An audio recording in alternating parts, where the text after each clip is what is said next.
Bem, amados irmãos e irmãs do Senhor, hoje Jairo, um chefe de sinagoga, um homem que conhecia a lei, os profetas e os salmos, um homem devotado e devoto de tudo o que é compromisso dado por Deus no Antigo Testamento, pelo menos tanto quanto as formalidades obrigavam a que se cumprisse. Não sabemos se ele era um cumpridor de coração ou um homem farisaico, mas cremos pela, ainda que não grande fé que Jairo tem, mas tem alguma, que ele fosse cumpridor. Cremos que sim.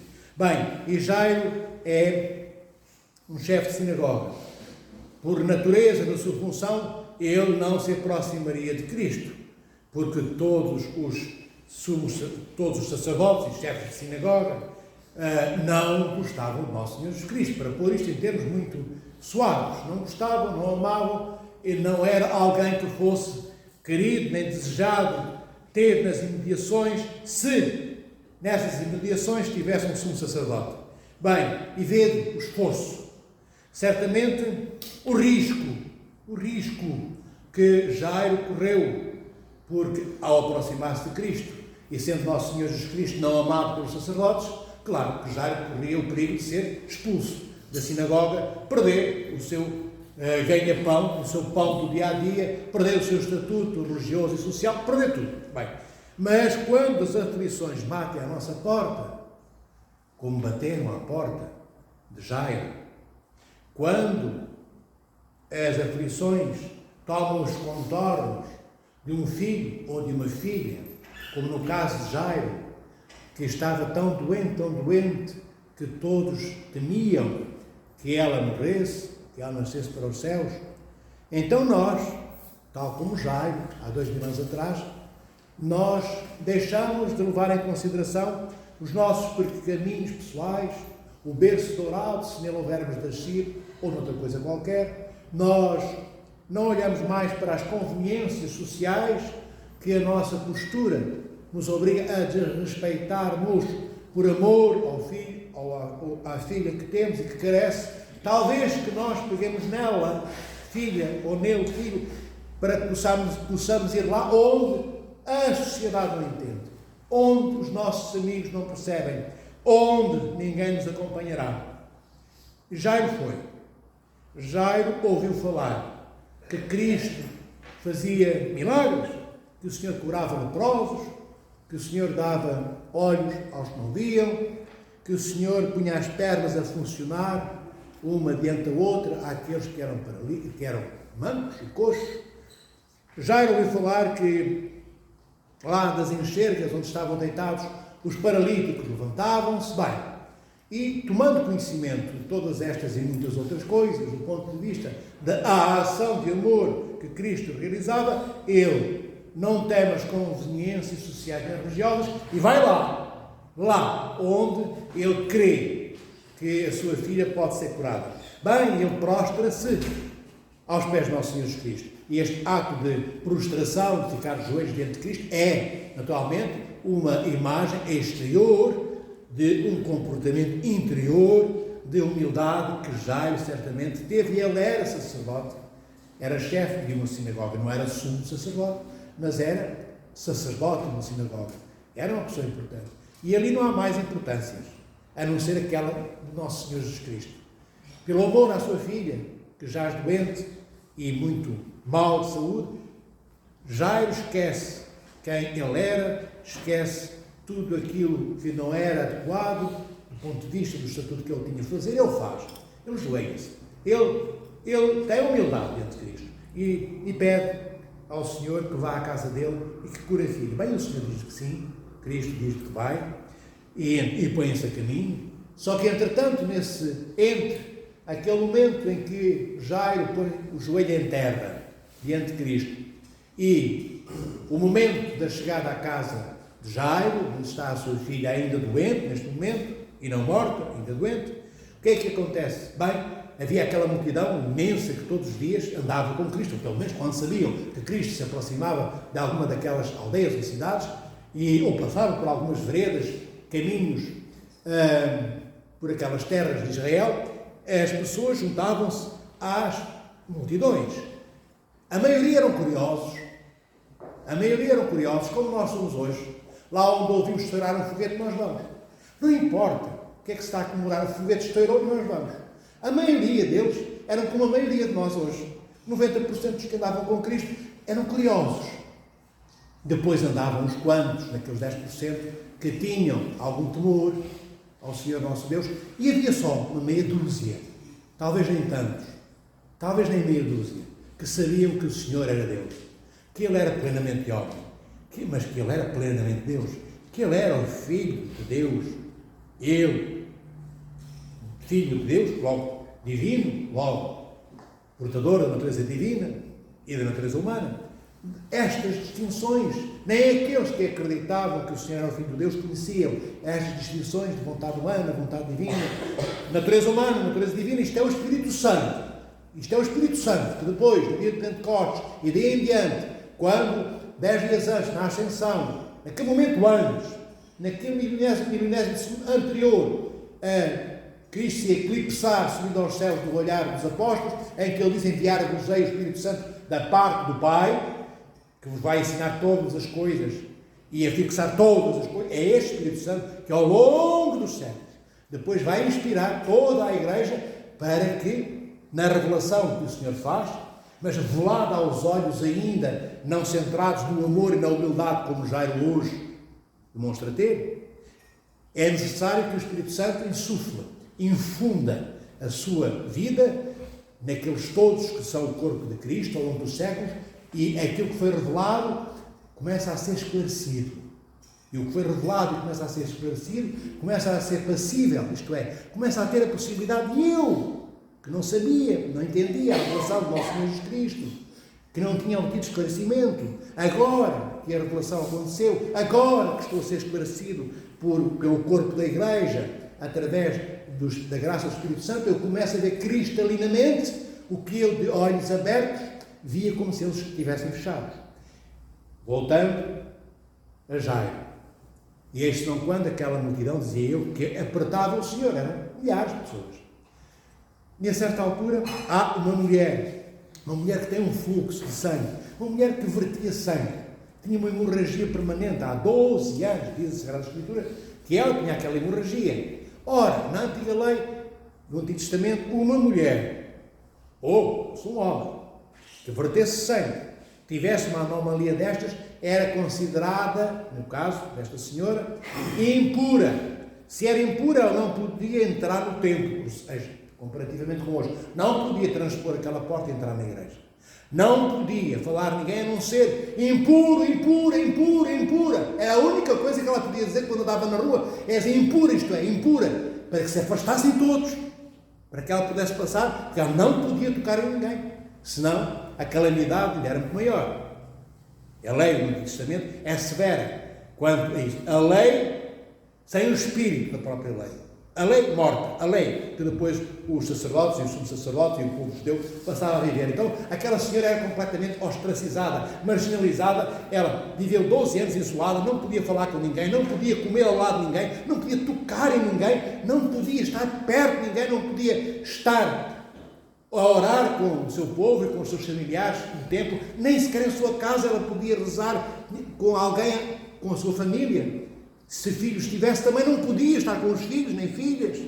Ela, impura, incorria na ira daquele Antigo Testamento, não na ira de Deus, mas dos sacerdotes, que não interpretaram as leis dadas por Deus a Moisés, nem interpretaram o que os profetas disseram de forma correta, nem leram os salmos de forma adequada, e então extirparam este Deus de amor que está no Antigo Testamento, como se no Antigo Testamento este Deus fosse só o Deus de ira, como é dito. Nem isto é verdade, sequer, ainda que esteja escrito lá. Mas um dia explicar-vos-ei como é que devemos interpretar aquelas palavras, a ira de Deus, o Deus terrível, o Deus que mata, o Deus isto, o Deus aquilo. Como é que isso se interpreta? E não é daquela forma que nós lemos, nem é seguindo a literalidade, isto é, o texto escrito como ele ali está. Bem, a verdade é que estes sacerdotes e sumos sacerdotes extirparam, isto é, esventraram a lei de amor que Deus dá, nos 10 mandamentos, e ficou só uma lei seca, uma lei gélida, uma pedra na qual não cresce sequer um pequenino musgo. O espírito da lei, que é o espírito da lei? O amor que Deus insuflou, infundiu, deu, pôs, colocou dentro do ventre da lei. Isso não está lá. Bem, como não estava lá, esta mulher, que era impura, segundo a lei, não podia ter nenhuma manifestação de amor nem de carinho para com ela. Ela estava condenada, depois de tantos médicos haverem cuidado dela, daquele tempo, os físicos daquela época, como ela diz, gastou tanto dinheiro ou todo o dinheiro, tentando que a curassem, ninguém conseguiu curá-la. Ela estava condenada pela sociedade e também já, até pela leitura que ela fazia de 12 anos de tentativas de cura, onde não os encontrou. Ela própria, muitas vezes, quando a esperança fenecia, quando a esperança se tornava pequenina, murchava, ela pensava que iria morrer assim, naquele isolamento total. Bem, mas de vez em quando vinha a esperança. E naquele momento ela ouviu falar que o Senhor estava por aquelas paragens, que Cristo estava ali, ou que o Senhor dali ia para a casa de Jairo. E naquela multidão ela tenta, escondida, de forma escondida, vai no meio da multidão. Ela sabia que não podia dizer impura, porque são todos se afastavam dela. Ela também tinha receio que Cristo pudesse não olhá-la nos seus olhos, não levar em consideração a sua enfermidade. Porquê? Porque ela sabia que Cristo era um rabi, era um homem religioso, mesmo que ela não tivesse a noção que era Deus que estava diante dela. Ela isto sabia. E então o que é que ela faz? Ela esconde-se. Ela faz aquilo que um ladrão faz. Só que em vez de roubar laranjas e batatas como o ladrão faz, ou outras coisas, ela rouba o milagre, entre aspas, rouba. Porque ela vai escondida. Ela toca na orla, isto é, nesta parte aqui, uma coisa assim, nisto, na orla do manto de Cristo. Vejam a fé desta senhora. Ela sabe que não pode tocar diretamente no mestre, para que ele não fique impuro. Também não podia tocar na roupa, mas ela pensa bem, do mal o menos, ninguém vai ver, estão todos lá em cima, eu vou ter que baixar para tocar na orla do manto de Cristo, ninguém vê, e eu creio que o Senhor me poderá curar bastante que eu toque na orla. Só que ela não sabia, é aquilo que vem a seguir. Ela, quando prepara esta estratégia, que é uma estratégia de quem necessita, de quem crê, de quem é humilde e sabe que não tem dignidade que lhe seja reconhecida, para que o mestre pudesse pensar em ela, falar com ela. Sabia que não podia dizer nada, abrir a boca a não ser para sou impura, e sabia que se dissesse isso, se essas palavras dissessem pela boca, todos se afastariam, ela ficaria num deserto despovoado de gentes e não conseguiria tocar no manto de Cristo. Então ela vai, sorrateira e silenciosamente, cheia de temor, que medo, que terror não deve ir no coração dela, porque quando ela se vai aproximar em cada passo que ela se aproxima daquela orla do manto de Cristo, vem à cabeça toda a lei no Antigo Testamento. O que ela não pode aproximar-se, não pode falar, não pode tocar, não pode estar no meio de ninguém, não podia. E ela vai, ela vence o terror que o medo lhe infligiu. Terror e medo esse certamente resultaram num pânico terrificante. Mas ela mesmo assim, ela vai, ela crê que é possível. Bem, ela toca no manto do nosso Senhor Jesus Cristo, e o nosso Senhor diz: quem é que me tocou? Bem, os apóstolos conhecem a história, mas o Senhor, quem é que te tocou? Há aqui centenas e milhares de pessoas a apertar-te e tu perguntas quem é que te tocou. O que é que os apóstolos queriam dizer com isto? Qualquer um te tocou, todos te tocaram. Mas não é aí, é este toque daqueles que apertavam Cristo que Cristo se refere. Cristo diz que saiu um poder de Deus. Poder da graça de Deus. E porquê é que os outros todos que apertavam Cristo, não, em função deles, Cristo não diz, não me aperteis tanto, estão a sair poderes de mim, porque não saía poder nenhum. Bem, tocavam em Cristo como nós. Beijamos os ídolos, não acontece nada. Beijamos os santos, não acontece nada. Oramos, não acontece nada, muitas vezes na nossa vida. Sabem porquê, filhos? Porque não tocamos com a fé desta mulher que tinha a hemorragia. De todos aqueles milhares de pessoas, só ela que apertaram Cristo, que tocaram em Cristo, e não só na orla, devem ter tocado no ombro, deve ter tocado do lado, na barriguinha de Cristo, apertaram à esquerda, à direita, em cima e em baixo. Ela só tocou na orla. Mas como ela acreditava que aquele homem, ela acreditava que não era um homem qualquer, que tinha certamente o favor de Deus. Se ela não sabia que ele era Deus, ela sabia que aquele homem tinha o favor de Deus. Para ela era Deus presente ali. Tivesse a certeza absoluta toda, ou tivesse esta que eu vos disse, era Deus que ali estava. E como ela vai com fé, ela toca naquilo que era parte da sua herança. E parte da sua herança é já que ela seja curada. O resto da sua herança é aquela que é comum a todos nós. É quando nascemos para o reino dos céus, podermos receber a herança da vida eterna. Mas parte dessa herança, ela já recebe ali. Bem, só que Nosso Senhor expõe o ato dela. E agora, se ela já estava aterrorizada, com medo e em pânico, vede, quando ela ouve Cristo perguntar quem é que me tocou, ela não fica calada. Ela é séria. Por isso nós sabemos que ela tinha fé. Porque quem tem fé é honesto. Não mente. É sério. Arrisca, sim, como ela arriscou. Mas não mente. E ela prostra-se diante de Cristo e diz, fui eu, Senhor, que toquei. Conheceis a história? Ouvimos o Evangelho. E, contrariamente àquilo que esta mulher pensava que ia ouvir da boca de Cristo, que eram palavras de ostracismo, de vai-te embora, como é que ousaste tocar, mulher impura, entregá-la aí possível aos sacerdotes logo para aplicassem a lei do Antigo Testamento nesta mulher que tinha ousado tocar num rabi, ou fosse até numa outra pessoa qualquer. É isto que ela espera encontrar nas palavras de Cristo. E não é nada disto. Sai da boca de Cristo, sai só amor. Sai só amor. E o Senhor diz-lhe que ela acreditou, que ela tem fé, e pela fé dela está curada. Mas diz isto como se tivesse um púlpito, só falta um alto-falante. E certamente Cristo não falava assim. Olha, filhinha, tu tiveste fé, podes ir embora. Certamente que a voz era firme e todos ouviram a voz de Cristo.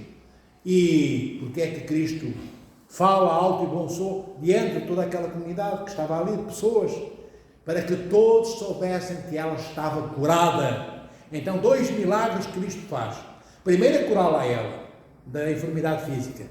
E o outro milagre, tão poderoso como este, se não maior, é curar o ostracismo, a postura de marginalidade à qual ela estava votada.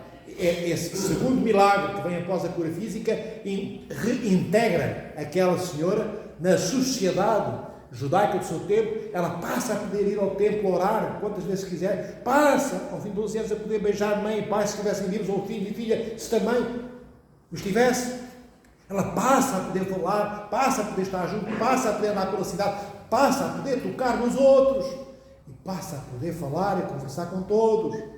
Vede que milagre o Senhor faz. Bem, e diante de que circunstâncias é que Cristo faz este milagre? Diante de diante do sacerdote, chefe de sinagoga, porque enquanto esta cura está a acontecer, Jairo está ali. Porquê? Estava a acompanhar Cristo para a sua casa, não era? Antes de aparecer esta mulher. Bem, ele ali está. E Jairo é um sacerdote. Jairo é um daqueles que condenava este comportamento que a mulher teve hoje, ao tocar em Cristo. Ele condenava porque ele tinha que aplicar a lei. E a lei dizia que ela não podia fazer o que fez. Bem, e o Senhor nosso Deus não se coíbe, não tem pejo algum. Não fica amedrontado, não posso curá-lo agora, porque vou ao caso dele, e se eu a curo, Jairo já vai blasfemar contra mim, vai não sei quem, fazer isto e aquilo, já não tenho a oportunidade de curar a menina. Bem, como se Cristo precisasse de estar dentro da casa, fosse quem fosse, para curar, fosse quem fosse. Ainda que o Senhor tocasse a maioria das vezes, pelo toque, tocando com as suas mãos.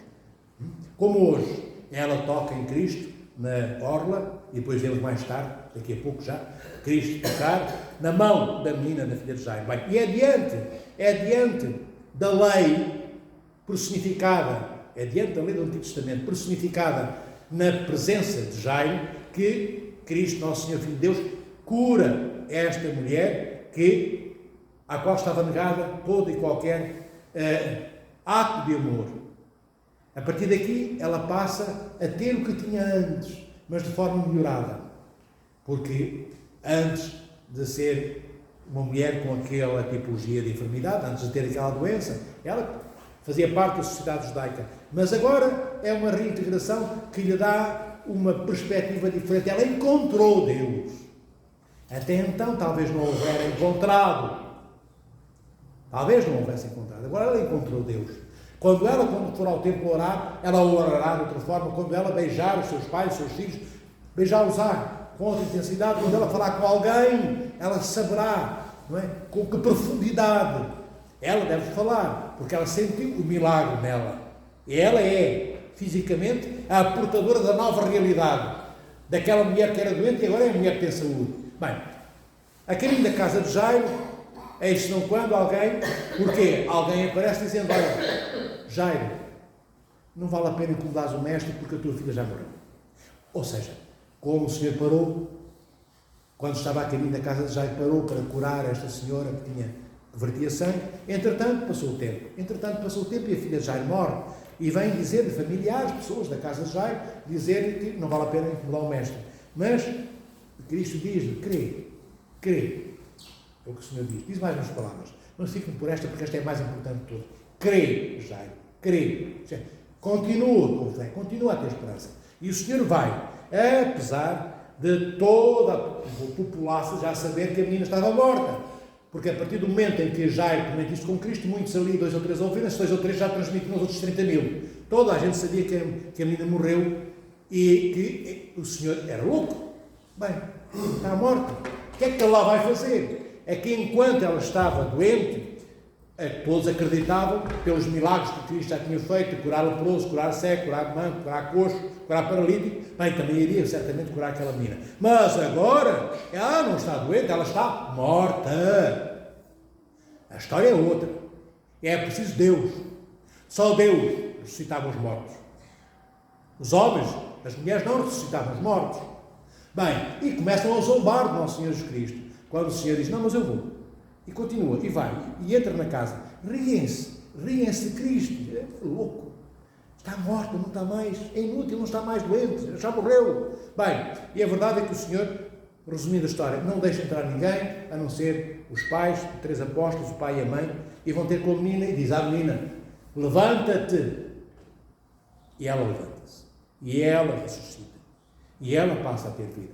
E acabaram os sorrisos e os risos, e acabaram as zombarias, e acabaram os escárnios, e o maldizer e a maldicência de toda aquela gente. E porquê é que o Senhor permitiu esta paragem no caminho? Cristo poderia não ter parado. Poderia voltar para trás e curar esta senhora depois. Porquê? Mesmo que ela não houvera dito nada a Cristo, Cristo sabia que ela estava ali. Não foi só quando lhe tocou que o Senhor sabia que ela estava ali, como estavam todos aqueles ali. O Senhor podia ter andado logo, mas Ele não andou porquê? Para que o milagre tivesse outra dimensão.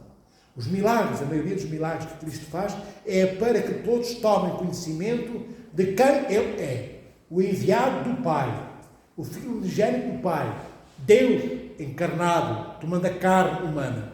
A maioria dos milagres é para curar, claro, aqueles que carecem de cura, mas é sobretudo para que o mundo passe a conhecer quem Ele é.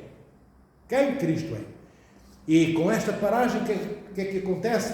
O milagre menor, se é que há milagres menores, do qual carecia a menina, que era só, ainda estando viva, curasse a enfermidade dela, de repente é preciso o milagre do tamanho do mundo. De repente ela está morta, já não está, como eu disse, mais enferma, já morreu.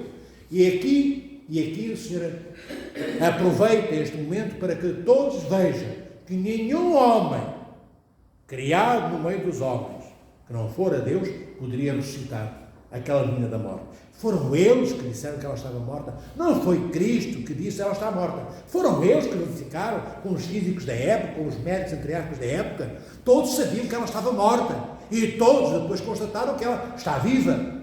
Então o Senhor, de forma escandalosa, mas com toda a sua humildade, escandalosa porquê? Porque não há como os sacerdotes e a antiga lei e o templo dizerem que o Senhor não ressuscitou. E eles sabiam que só Deus ressuscitava. Eis o dilema. Quem é este homem? Ressuscitou, não pode ressuscitar, porque só Deus faz. Isso, só Deus ressuscita. Mas, então e agora? Então agora, a vaidade daqueles sumos sacerdotes e o apego à formalidade da lei, ao peso da lei, não permitiu que aceitassem o Senhor nosso Deus e Salvador Jesus Cristo, como Ele foi anunciado nos profetas, na antiga lei, durante aqueles séculos todos, e não puderam encontrar como Messias, como Ele havia sido anunciado. E ainda que o Senhor tivesse estas atitudes, ainda que o Senhor tivesse honestidade no amor que Ele proclama em cada ato que Ele opera. Cristo se conhecia o coração de todos eles, mas ao operar este milagre, ressuscitando a filha de Jairo, o Senhor demonstra a todos que não há desculpas, não há ficção nem enredos. De facto, se todos tivessem honestidade nas suas almas, veriam, não, que homem é este que acabou de ressuscitar a filha daquele Jairo que nós conhecemos. Mas não diz a nossa lei que só Deus ressuscitou os mortos. Então, claro, nós sabemos, no Antigo Testamento, Eliseu, quando a capa dele cai em cima dos ossinhos lá do túmulo, não conto a história aqui, ressuscitou, digamos, o tocar da capa naqueles ossos do morto, o morto voltou à vida e passou a estar vivo, evidentemente. Mas assim ressuscitar desta forma premeditada, ir ao encontro da morte para acabar com a morte, como é o caso de Cristo. Ele sai junto à mulher hemorrágica, já sabendo que a menina está morta, porque Jairo já é informado, já lhe é dito, ele vai na mesma. Ele vai e diz a todos, ela está a dormir. Não é? E todos dizem, está mesmo louco, está morta mesmo. E pronto, e a menina volta à vida. Isto para vos dizer, queridos irmãos e irmãs, sintetizando, a fé de Jairo não era a fé desta senhora, era menor, mas ainda assim, havia uma centelha de fé. O Senhor podia ter dito, olha, não vale a pena, já não vale a pena, ela está morta e agora já não precisa de ir para nada. Mas Jairo aceita o que Cristo diz, e ele vai, e ele está, e ele tem fé. E nesta ainda pequenina fé, comparada com a mulher hemorrágica, da qual fluía aquele sangue, ele tem fé. E nós, queridos irmãos e irmãs, devemos deambular, na pior das hipóteses, entre a fé pequenina de Jairo e a grande fé de Santa Verónica. O nome desta mulher, não havia até agora, é Verónica, é Santa Verónica, que depois é conhecida da Igreja por este nome, Santa Verónica. Mas nós, ao menos na nossa vida, que oscilemos entre uma fé menor e uma fé maior, mas ao menos que seja fé ainda da menor, podemos passar para uma fé grande, uma fé exponenciada pelo amor de Deus em nós. Agora, nenhuma expressão de fé, com nenhuma expressão de fé, é que não podemos dar nenhum passo. Não há ninguém, queridos irmãos e irmãs, que não tenha fé. Quando eu digo uma fé pequena e uma fé maior, dá a impressão que Deus dá fés de vários tamanhos. Deus dá a fé. Depois, e antes até dá-nos a graça, para ativar a nossa fé, para dar vida à nossa fé. Mas nós temos que ter um coração puro. Ou então, um coração que é impuro, era até agora, mas pelo arrependimento que nós temos, naquele momento, o coração passa a ser receptáculo no seu desejo de alcançar a pureza, receptáculo do perdão de Deus. E então, esta graça de Deus tem espaço para habitar em nós. E vai fazer medrar a nossa fé. A fé que nós julgamos não ter, como tantas vezes eu ouço, mas eu não tenho fé. Eu não tenho fé, não. Eu tenho ignorância. Eu tenho fé. Não sei onde é que ela anda. Não sei onde é que ela está. Às vezes a nossa ignorância, filhos, não é só culpa nossa. É culpa também de quem não nos ensina. Às vezes é muito mais nossa do que de quem nos ensina, porque queremos ensinar e não há lá ninguém para ouvir. E quando há alguns para ouvir, não há ninguém que depois baixa o que ouviu, dos ouvidos cá de cima ao coração. Pronto, isto não é para desculpar a igreja não precisa, nem tem que ter desculpas.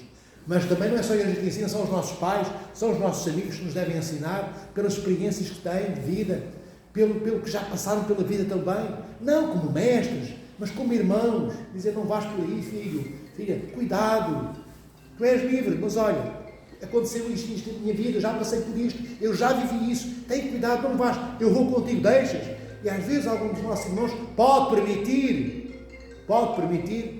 que o acompanhemos. queridos irmãos e irmãs. Então é necessário, para que os milagres de Deus aconteçam nas nossas vidas, que nós queiramos pelo menos uma coisa: ir lá onde Cristo está. Verónica, esta senhora, tinha este sangue a verter, a sair do seu corpo durante 12 anos. Ela não ficou em casa, ou lá na beira do monte, ou na aldeia onde ela vivia. Ela foi ter lá onde ouviu dizer que Cristo estava, e foi. E foi com todas estas circunstâncias totalmente negativas, não vou repetir, já sabeis. Ela não podia aproximar-se de ninguém. Ela foi ter com o mestre. E Jairo, o que é que fez? Ele sai do templo, ele sai da casa dele, ele sai do rol dos amigos, ele sai lá do bairro dele, onde ele vivia, onde os sacerdotes viviam, porque eles viviam muito bem, e sai desse espaço da cidade e vai lá, onde Cristo está. Ou seja, uma e outro, Verónica e Jairo, puseram-se em movimento para irem ter com o mestre. Porquê? Porque o Senhor é tão importante assim? É. O Senhor é tão muito mais importante do que somente importante assim. Ele é o todo importante, mas é o todo humilde. Ele é toda a expressão do amor do Pai. Toda a expressão do amor do seu Pai. Ele, nosso Senhor Jesus Cristo, não foi ter com Verónica a aldeia dela, nem foi ter com Jairo ao templo, ou a casa dele. Porquê? Porque não podia. Mas se o fizesse, não respeitaria a liberdade de uma e de outro. É assim. O Senhor espera disponível, sempre por todos nós. Esperou por Jairo, que ele viesse ter com ele, por esta, Santa Verónica, que foi ter com Cristo, e ele espera por nós. E depois, se nós tivermos arrependimento, não somos santos, mas queremos sê-lo. Porquê? Porque é muito importante ser santo? Não, porque é uma consequência do meu amor a nosso Senhor Jesus Cristo. E este amor a Cristo, como eu vos digo sempre, sem vos cansar, só para repetir, porque é sempre igual à mesma coisa. É isto para quê? É sempre igual à mesma coisa. Porque sendo sempre igual à mesma coisa, é normal que comecemos a fazer aquilo que já sabemos que é sempre igual e a mesma coisa. E o que é igual à mesma coisa? Este amor a Cristo passa pelo amor por todos os nossos irmãos. Esta fé pequena de Jairo, grande de Santa Verónica, mas fé em cada um deles, em Jairo e em Verónica, em Santa Verónica, havia já um rosto que se apresentava diante de um e do outro, que era o quê? Aquilo que Cristo era, na sua vida, começou a ser importante para Jairo. A sua vida normal, do dia-a-dia dele, Jairo, não conduzia à cura da sua filha. Verónica também, lá naqueles 12 anos, por onde ela andou, e com quem ela coabitou, enfim, ao longe de todos que ela via à distância, não conseguiu nada, a não ser permanecer doente. Mas de repente, aquela fé começa a trazer à vida de Verónica a necessidade dela ser mais, na sua vida, o próprio Cristo. E Jairo também. Então, a fé numa linguagem simples, sem fazermos apelo àquela fórmula que ninguém entende, a não ser que a Igreja explique, de São Paulo. Na Sagrada Escritura ele dá a definição de fé. Mas esta definição que eu vos dou, e que nos é dada também por alguns padres da Igreja, é mais simples. Fé consiste em que a vida de nosso Senhor Jesus Cristo se torna minha própria vida. Isto é fé. E por um momento, Verónica quis compartilhar nela a vida de Cristo, uma vida semelhante à do Senhor. E de tal forma assim foi que nos diz a santa tradição da Igreja que após ela ser curada, ela nunca mais abandonou Cristo. E quando o Senhor sobe aos céus, mais tarde consta que ela terá ido para o sul da hoje França, Gália daquela época, evangelizar o sul daquele país. Consta que terá casado com Zaqueu, o coletor de impostos. Reza a pequenina tradição dentro da grande tradição. Entendem, filhos? Bem, ela imitou Cristo. Depois do milagre, ela não desapareceu, não foi embora. Bem, já estou servida, tinha fome, comi batatas, agora vou ver se arranjo arroz para amanhã. Isto é, hoje estou aqui com o mestre, amanhã estou com outro. Hoje tenho alguém como referência, amanhã já escolho outra pessoa qualquer. Verónica, não, os santos não são assim. Eles de bandidos, muitos deles eram bandidos, eram salteadores, eram assassinos. Tantos dos santos que nós temos na Igreja passaram por isso. Mas quando deixaram de ser isso tudo, eles são imitadores de Cristo. Imitadores sem copiarem. Imitadores no sentido de pegar naquilo que os diferencia do próprio Cristo e deixar espaço para que a vida do nosso Senhor Jesus Cristo os habite naquela singularidade que os torna e tornará pela vida toda completamente únicos. Deus não adultera a nossa singularidade. O Senhor só faz com que nós possamos espelhar cada vez mais aquilo que ainda não alcançamos. Verónica alcançou o milagre que precisava. Jairo também alcançou a ressurreição da sua filha. Cada uma e cada um de nós pode alcançar tudo o que necessita da vida, na sua vida, para o encontro com Deus. Cuidado, não estou a dizer que cada um de nós vai começar a pedir caminhões, iates, contas bancárias recheadas, grandes herdades no Alentejo, euromilhões. Não é disso que eu estou a falar. Estou a falar que temos a possibilidade de ter o mesmo que eles tiveram. O que é que eles tiveram? Todo o amor da parte do nosso Senhor Jesus Cristo. E perguntamos nós, então nós não temos? Temos todo o amor, até os demónios têm o amor de Cristo. Só que o amor de Cristo não opera em mim se eu não quiser ser transformado por esse amor que eu tenho que me predispor e fazer espaço anteriormente para receber. Bem pode chover na terra. Se eu ficar sempre dentro de casa, de que é que valeu a pena chover? Se eu nunca fui à terra para semear nem para arar, nada lá pus, choveu e a água como caiu, assim foi, ribeira abaixo. É como a graça de Deus em nós, ela vem e toca a nossa alma, só que a nossa alma está entorpecida, está cega e opaca. O seu amor é derramado sobre nós, mas nós não o sentimos. E quando o sentimos, fingimos que não sentimos nada. Tocámos na parede, foi um encontrão que demos a alguém, não foi um toque de Deus. Que pode ser físico, ou pode ser, enfim, não tangibilizável, pode tocar a nossa alma, pode ser por a sua voz, no nosso coração, na nossa alma, no nosso luz, pode ser um anjo que o Senhor envia, pode ser a boca de um irmão que se abre numa mesa de café a 20 metros de distância da minha e diz uma frase que é para mim, que é Deus falando comigo. Mas se eu não estiver a tempo, estão a paurrar naquela mesa, olha, uma frase engraçada, até gostei da frase, não sabia que falavam tão bem, era para mim, era Deus a falar comigo. Às vezes, como eu já disse, o mendigo pedido, só não damos um coice, um pontapé no coitado, porque temos vergonha de depois ficarmos mal vistos formalmente diante das pessoas que estão ali nas ruas circunvizinhas. Tamanho desamor que temos. Se pudéssemos, não víamos o mal cheiroso dali, e que é mais mal cheiroso que eu vos digo, porque isto é verdade. Quem não quiser não acreditar e não gosta do que eu digo, é livre de querer ouvir outras palavras noutros sítios. Entendem, filhos? Aquele mal cheiroso é Cristo. É Cristo. Tinha um mal cheiroso que está aqui, nesta bomba de gasolina. A Alice conhece, não é preciso, o Padre António também estava lá comigo. Cabelo até aos pés, fedorento. Agora já não é. Fui falar com ele, conversei com ele e tivemos um diálogo pequenino. E ele lá está. Eu passo por lá de vez em quando para o ver, se possível todos os fins de semana ou quase. E ele lá está com o cabelo cortado, sentadinho. E não me importa se ele, como dizem as pessoas, mas ele tem 60 anos, porque é que não vai trabalhar? Não é assunto meu. Se calhar vai beber uns copos. Não é assunto meu. Qual é o meu assunto? Dar a quem não tem. Quando eu amo. Não é assunto meu se não me amarem. O meu assunto e o meu dever é amar continuadamente. O resto, se ama, se não gosta, se não tem nada a ver com isso. É assim Cristo. É esse amor de Cristo. O Senhor deixa que o seu poder divino cure esta minha hemorrágica e ver o que é que exigiu. A tua fé salvou. E nestas palavras isto não está dito, mas o Senhor é o que Ele quer dizer, mantém-te assim. Não pediu mais nada, não pediu dinheiro, não pediu um barco, não pediu uma canoa, não pediu que ela o acompanhasse, e ela depois passou a acompanhar Cristo.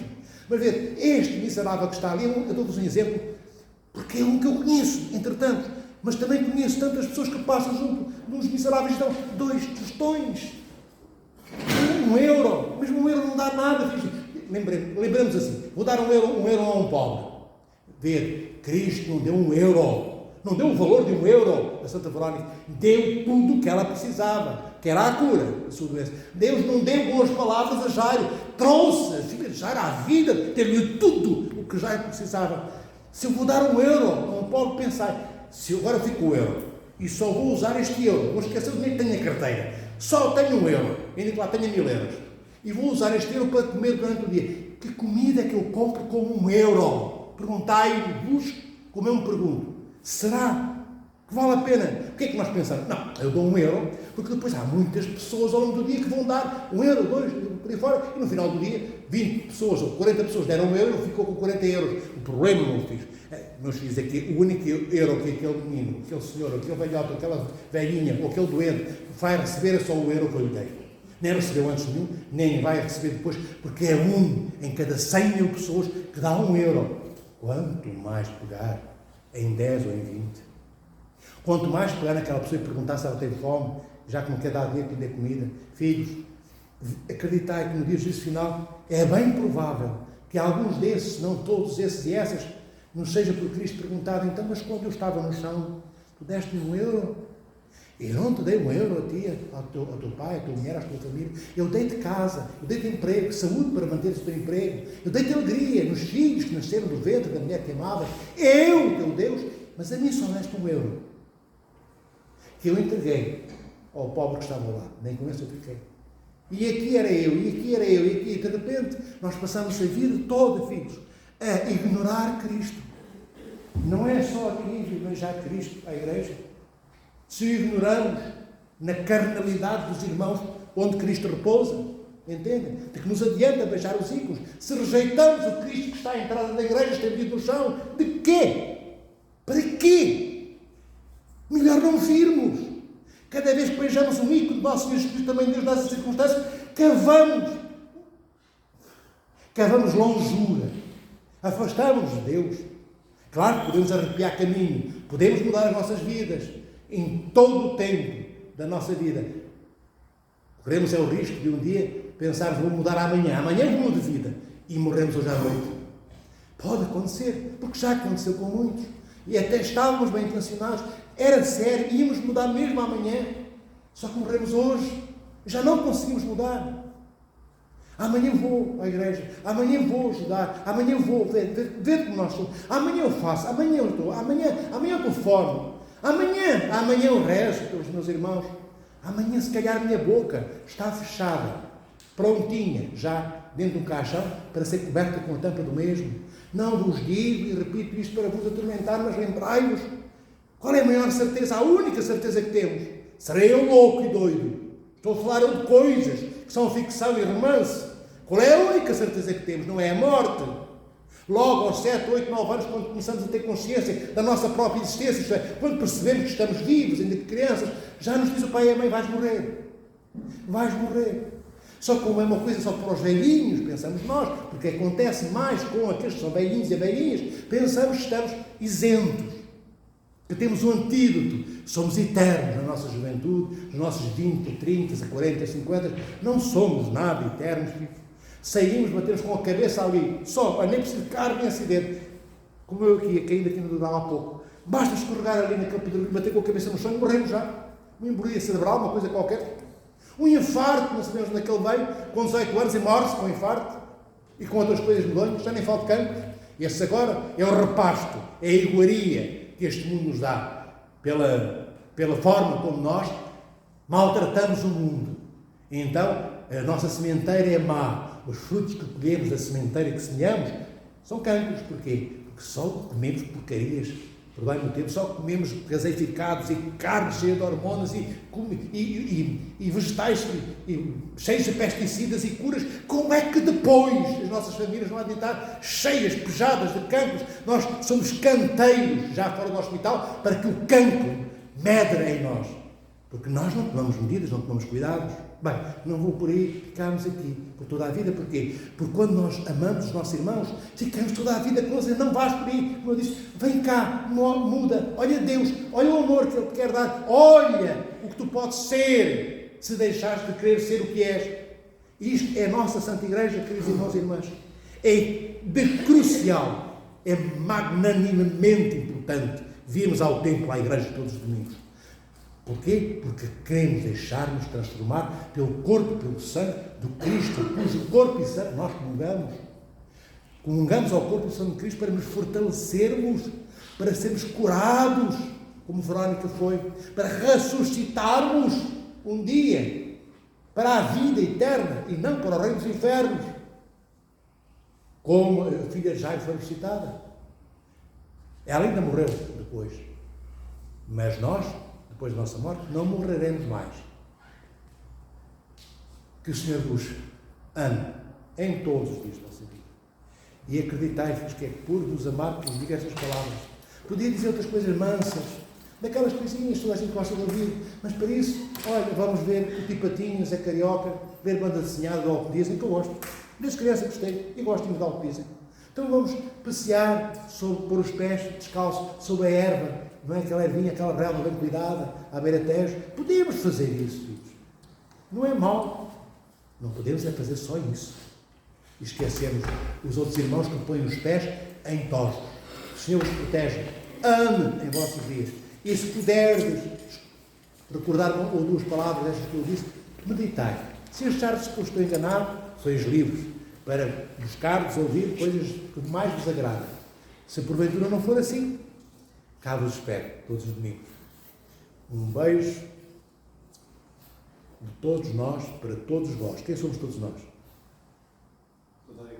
Os padres, as famílias deles, o mosteiro, todos os irmãos de todas as paróquias. E Deus, de todos nós, para todos vós, para todos nós, somos uma só igreja, um só corpo, do qual Cristo é a cabeça. Mas também um beijinho para vós. Que o Senhor vos proteja, vos guarde, vos abençoe em cada momento da vossa vida, em todos os momentos da vossa vida e daquelas pessoas que vós amais. E é daquelas pessoas que vós amais que Deus abençoe também.